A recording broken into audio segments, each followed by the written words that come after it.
We got some big boys that we're fading today. So let's start with Ole Miss. I feel like it's a very polarizing team and coach right now. Why are we fading Ole Miss? Well, they're 10-1 straight up, 6-4-1 against the spread. They have a pretty soft schedule, so there is that to consider. They've won 2 of 3 road games. They've only played 3 road games. They're coming off a bye week. Prior to the bye, they won 34-24 at home versus Florida. But the big news is Lane Kiffin is rumored to be making an announcement ahead of this game about his plans for the future. A lot of people believe he's going to go to LSU. His daughter is dating the linebacker for LSU, Whit Weeks, so it might be a perfect fit, so to speak. I will point out, though, we went through this very similar situation a few years back with Auburn. Everybody thought it was a done deal. He was already gone to Auburn, and then he just pulled the old psych, and head fake. He wasn't going anywhere. I'm a little bit disappointed in Lane, though, because, this time around, Ole Miss is in the middle of a playoff run. They're 10-1. They have a chance to go to the SEC championship game, and I don't think they need this distraction. And regardless of whatever his announcement is going to be, I don't think you can make an argument that this isn't a distraction for the team. So that sets up a tough spot for Ole Miss, but that's not the only reason to like Mississippi State here in the Egg Bowl. They've had a pretty good bounce back season. Pat Jeff Lebby on the back, 5-6, 8-3 against the spread. So they've been covering spreads.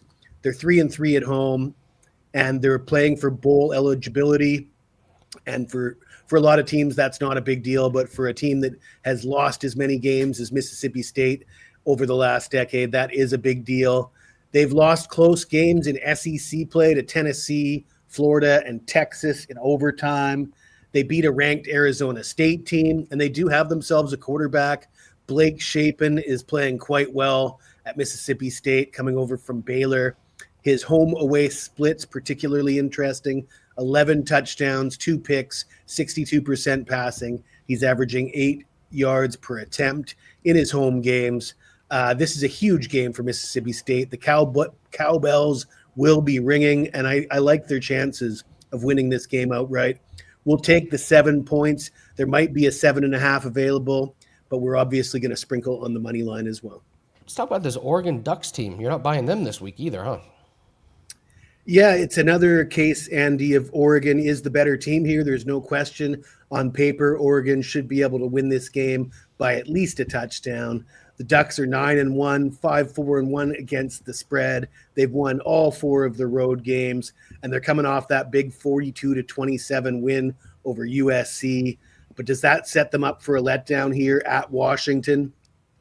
If you look at some of the road games, 18-16 at Iowa, 30-24 in overtime at Penn State. They did lose at home to Indiana. This Ducks team is just 3-3 straight up in their last 6 at Washington. These two teams very familiar with each other. They former Pac-12 rivals, and Oregon has always struggled at Washington. In fact, only one of those last 6 head-to-head meetings in Washington have the Ducks won by 6 points or more. Washington's a good team. They're 7-3 straight up, 5-5 against the spread. They're 5-1 at home. Their only loss at home came to Ohio State.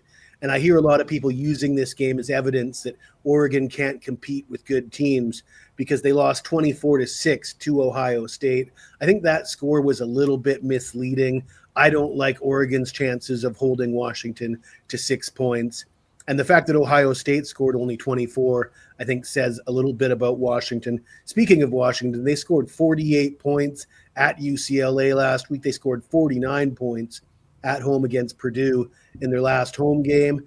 And a hot take that I'm sure I'll hear about in the comments section, I think Washington actually has the better quarterback. Dante Moore gets all the hype, but Damon Williams, he's thrown for 2,721 yards, 19 touchdowns, 6 picks, 72% completion percentage on the year. But let's take a look at his home-away splits. 10 touchdowns, no picks at home, 77% completion percentage. I think Damon Williams is the better quarterback in this game. I think Washington keeps this game close. I will take the points plus 6.5, and we're going to sprinkle on the money line here as well, Andy.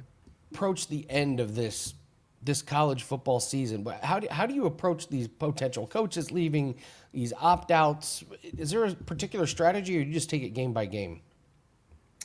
I guess you got to say take it game by game. I mean, we don't often see coaches like this. Lane Kiffin situation is unprecedented. I mentioned it happened before with the Auburn rumors, but they weren't a playoff team at that point. So yeah, the coaching situation with Lane Kiffin is a bit of a unicorn. But at this point in the season, we've had all year to get familiar with these teams. We've got all the data to work with, so it's kind of smooth sailing at this point. I've always done very well at this time of year, both in college and pro football, because like I said, we've spent the entire season doing our homework on these teams. So we're not expecting as many surprises as we do in the middle of the year. Not to say that there won't be surprises on the field, but we should be seeing these in advance, which is exactly what I'm trying to do in this segment right here. Yeah, so we get to bowl season and you see teams with some players like opting out. Is that good or bad? Do you look at it as like, oh, they're losing their talent, or you got some motivated guys coming in off the bench. It's their time to shine. Maybe some seniors. I found there's to be some pretty decent spots with some of these guys that actually want to play. Yeah, I try to stay away from bowl games where it's a meaningless game and players are opting out. I try to look for teams that are extremely ecstatic to be in a bowl game. You know, these lesser teams from the American Athletic Conference, or the Sun Belt teams that making a bowl game for them is like their Super Bowl. I don't want to bet on a teams that just missed the playoffs and all their players are opting out.